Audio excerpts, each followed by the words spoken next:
Inspire with Nendrix, the foundation. Hey, coming to this space. What are you doing? It is June 19th. You know what that day is? You might want to Google it. Come into this space. Hang out with me today. Check out my t-shirt. Compliments of my friend, Deanna Slammons. I'll leave a link on how you can actually get this awesome t-shirt. But we are celebrating June 19th, Juneteenth today.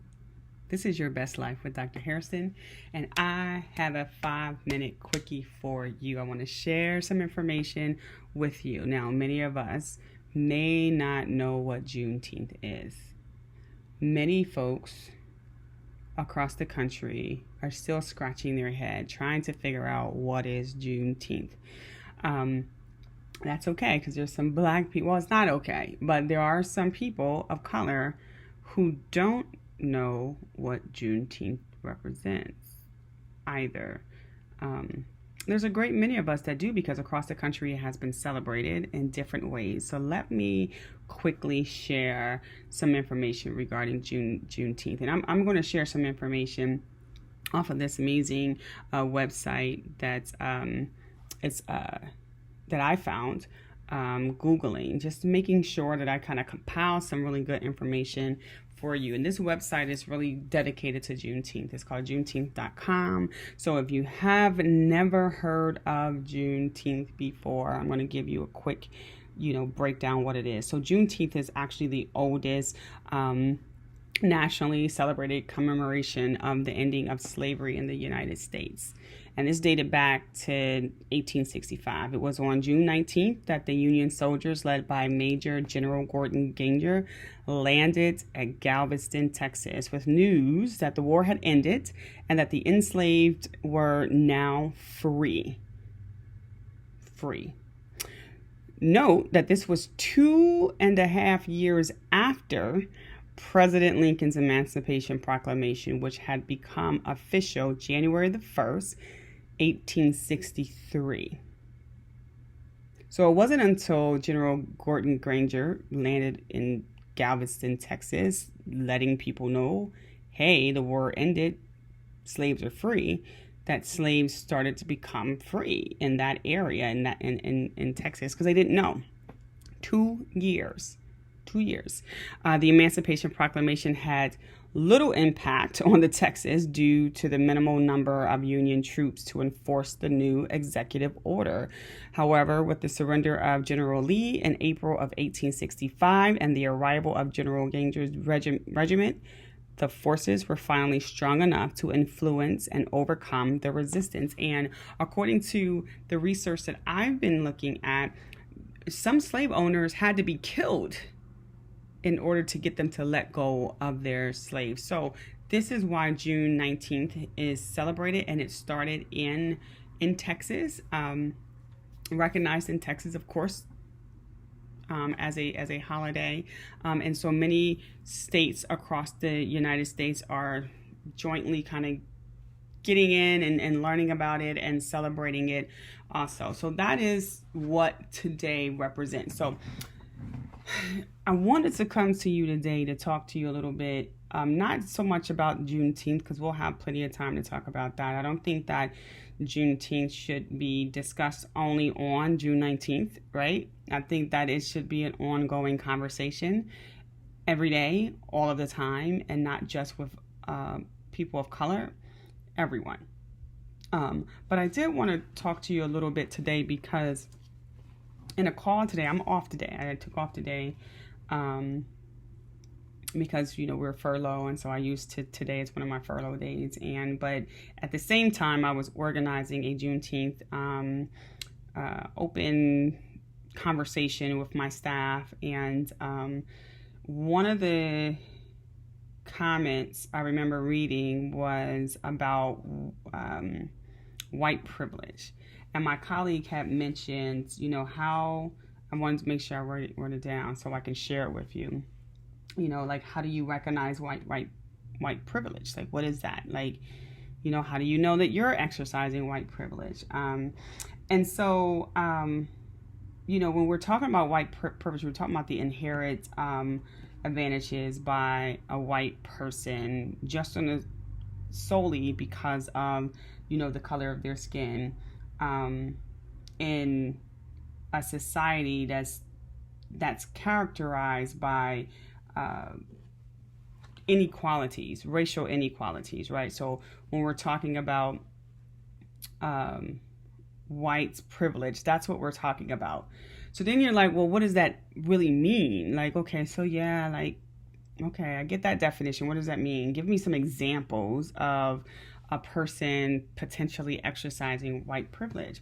And so I have a couple of them for you really quick. So one of them would be something like this inherent understanding and belief that cops like you, right? White folks.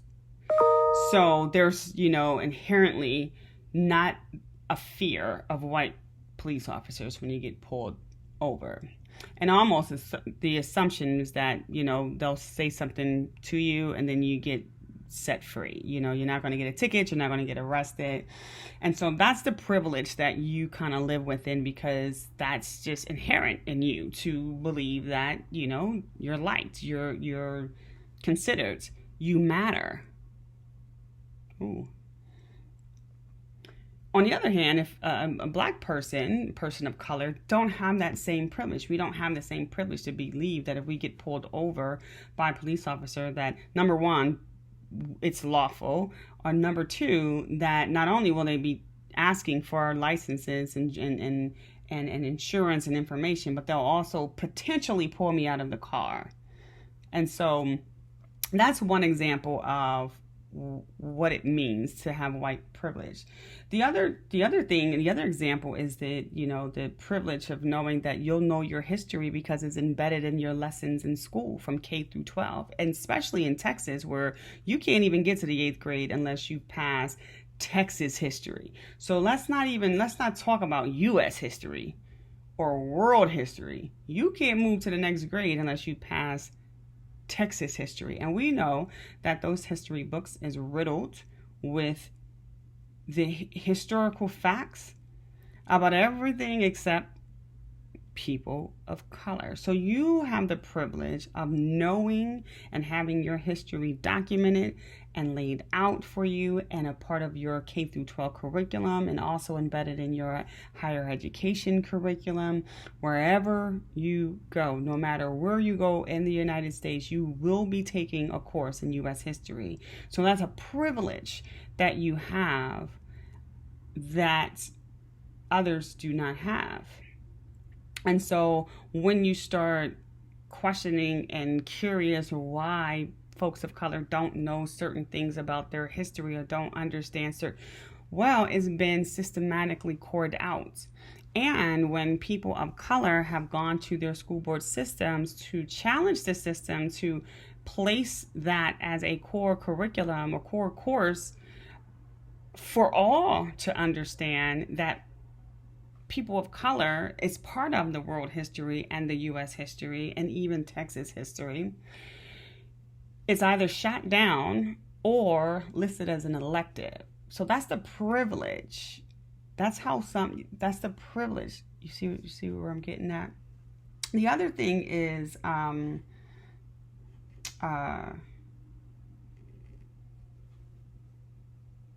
something as simple as, here's an example. I was asked to read a children's book for this financial education series that my staff is putting on, and they're charged to make sure that there's diversity represented when we're reading these children books virtually. That, reach out to people of color so that there would be a great representation. And so I was asked, and I immediately started looking for books written by people of color with, illustration of young people of color on financial education.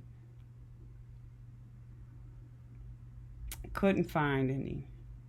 I think I stumbled across one or two, but boy, oh boy, couldn't find any.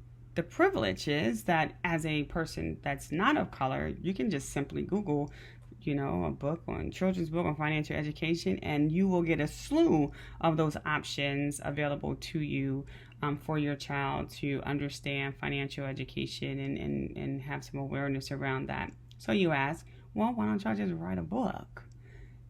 Okay, well, here's the other privilege. The privilege is that, you have access to the resources necessary to make sure that your book is not only written, but it's published and it's marketed so that the vast majority of people who need the book have access to it. It's no secret that we have wonderful, amazing people of color trying to write these books, and it's being kind of pushed away. This is not the market for it. I'm not the right publisher for it, or whatever that is, and they don't get the same visibility. Does that make sense? That makes sense? Okay. So I'm no expert in any of this, right? This is just stuff that I've learned. I'm reading. I'm trying to understand. I'm talking to other experts and listening so that I am able to share the information with you and spread some knowledge. So I know this was supposed to be a 5-minute quickie. We are in our 10th minute, and I'm sorry about that, but there are certain things that you just need more than just a 5-minute quickie. So I'll come back to you again to talk to you a little bit more about, social justice and inequality and white privilege and all of that jazz. And but for right now, please go out and support a Black business. Please go out and support a Black business, especially those small businesses that's already suffering through COVID-19. If you don't know, there is an amazing app called Black Wall Street that you can download, and it will Google search for you, almost like a little map quest, where the Black businesses are in your area. And if you don't download the app, guess what? Just Google it. I bet you'll find some Black businesses to support in your area. So until then, enjoy your Juneteenth. Make it a weekend celebration. Make it a 365-day celebration. Go out in the community and reach out to someone and embrace them, because they're waiting on you. Continue to live your absolute best life. My Lacansa boy, this is my residence. My prescription boy, this is my medicine. The world can be sickening and living in house resemblance. Not to mention the media's effort to keep us in the most simplistic state of mind. Lowest age bracket committing the highest rate of crime.